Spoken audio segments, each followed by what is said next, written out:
Hello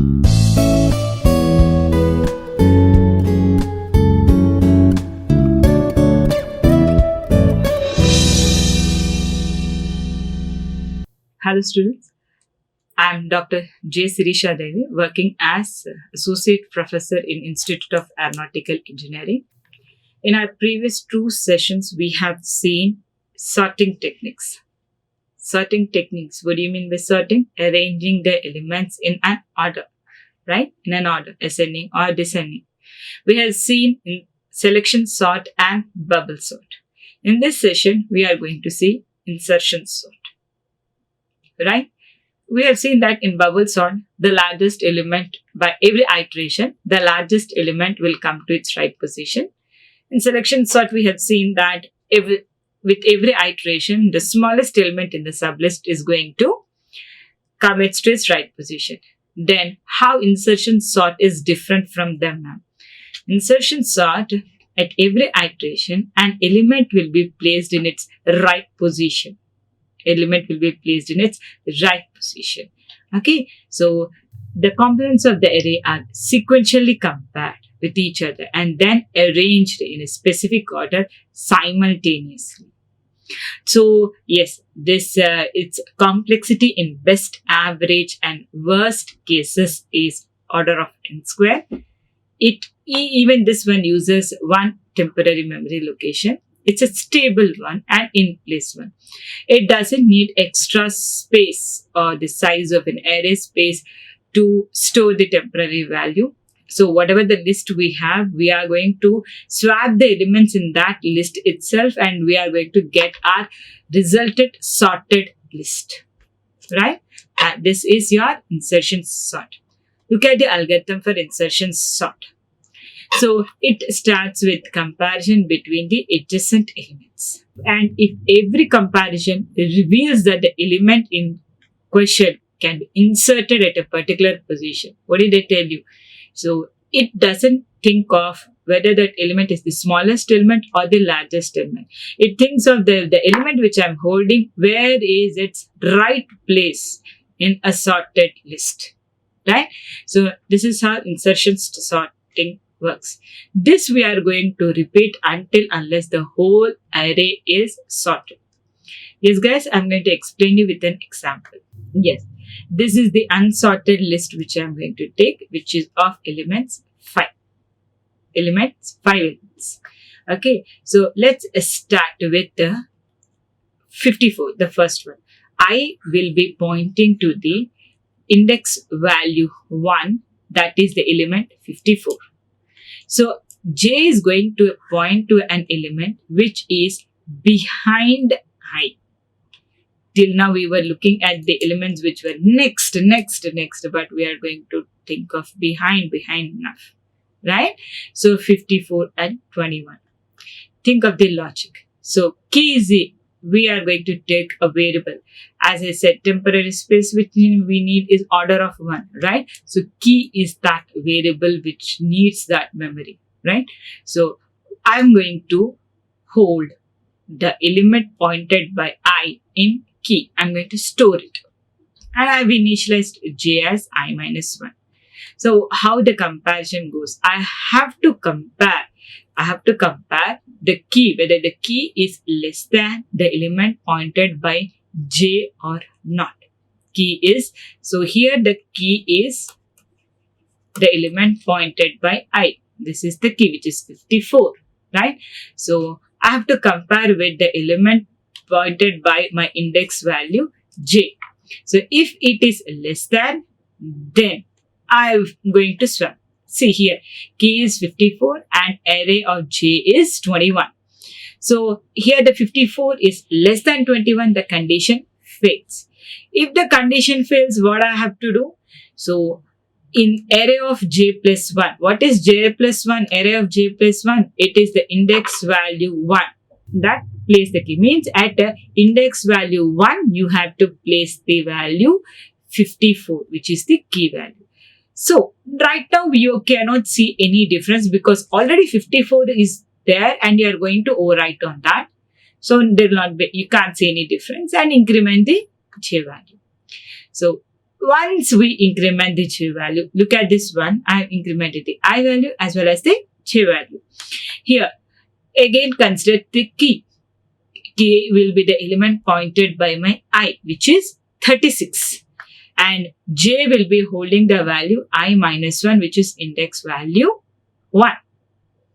Okay, let's do the comparison. So key, this is my key, right? This is my key. So key is 36.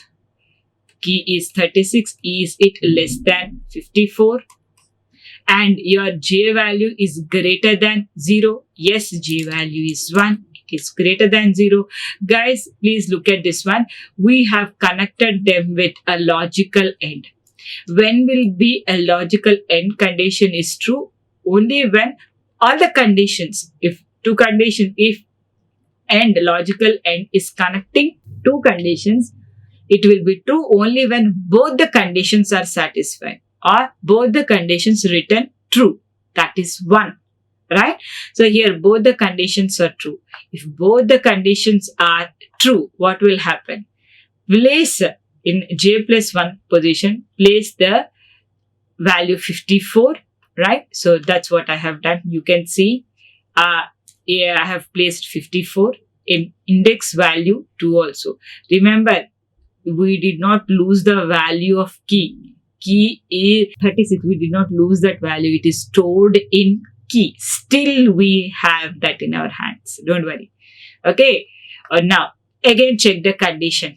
Key is 36 and now j is pointing to 21 as j was incremented, right? It was pointing, so j was decremented, it was pointing to 21, right? So one comparison between these two, is 36 less than 21? Condition fails. If the condition fails, so in j plus 1 position, place the key. Where is the key? K is holding a variable 36. Place it over there and increment the I value. Very good.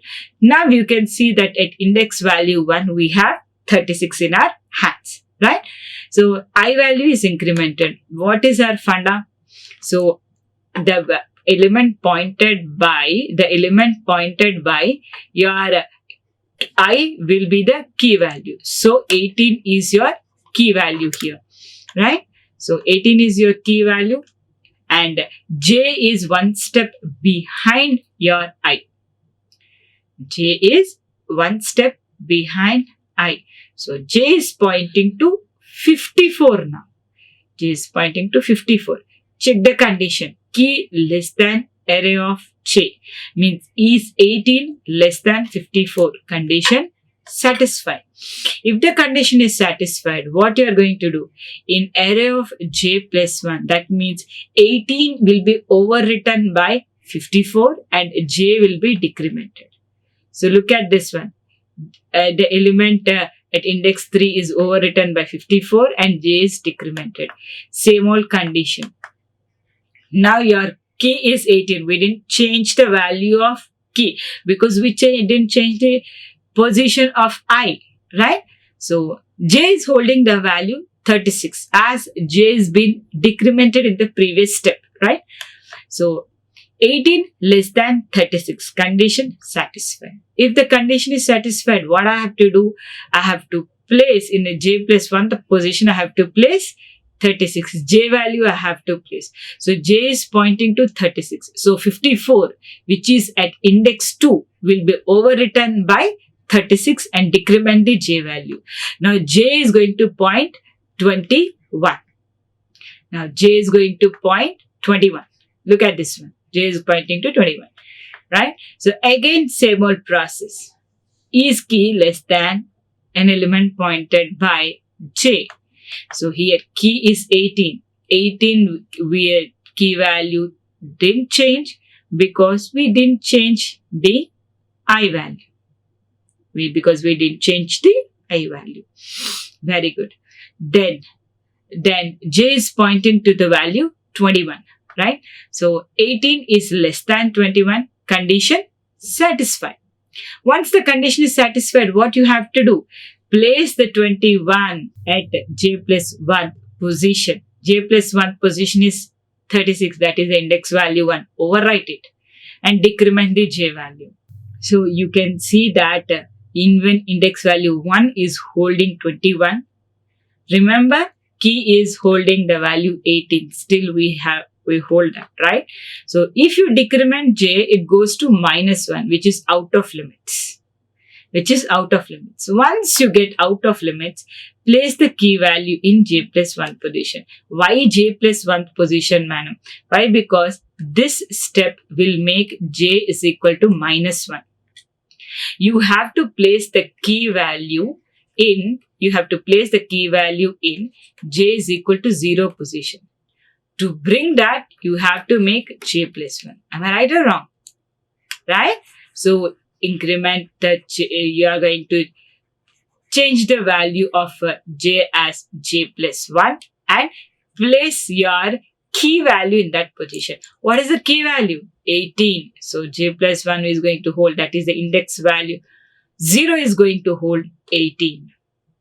So that was the end of the iteration. So I incremented the I value. Again, the story starts. The next iteration starts. Now I is holding the index value 4 and the element 29 it is pointing to. So key element, as I always say, the element pointed by I will be the key element, which is key is 29 now. And j will be initialized with an index value 1 less than I. So now j is at index value 3. Let's start our comparison process. Comparison between key and array of j. Let's do it. Key is 29 and array of j is 54. Is 29 less than 54? Condition satisfied. If condition is satisfied, what you have to do? In j plus 1 position, you have to place the j value, which is 54. Okay, and decrement the j value. Very good. So what will you get? So the result of this one will be, look, at index value 4, you have a copy of the same, which is 54. Don't worry guys, the value 29 didn't go anywhere. Key is holding that value. As we have decremented the j value, now j is pointing to index 2, which is a value 36 in that position. Okay, right. Again, same process. Key is less than array of j or not. Here key is 29, array of j is 36. Is 29 less than 36? Condition satisfied. If it is satisfied in array of j plus 1, that is at index 3, you have to place 36 and decrement the j value. Look at this one. I decremented j, so j is pointing to index value 1 now, and at index value 3, we have overwritten the existing value, which is 54 by 36. We have overwritten. So now index value 2 and 3 both are having 36. Right? Right. So again, start the process. Right. Key is less than array of j. So key is 29 and array of j is 21. What the condition 29 is less than 21 condition fails. When the condition fails, now we have to stop your iteration and place the key value in j plus 1 position, which is at index value 2. Index value 2, place the key value, which is 29, and increment the I value. If you increment the I value, what will happen is the question.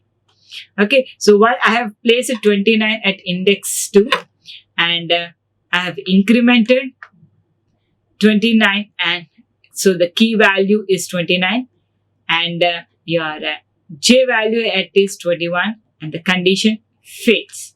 So place the key value at j plus 1 and increment the I value. If I increment the I value, what will happen?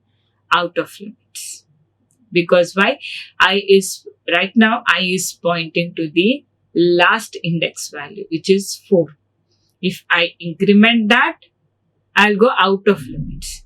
Out of limits of I tells me that it is the end of the logic. It is the end of the logic, right?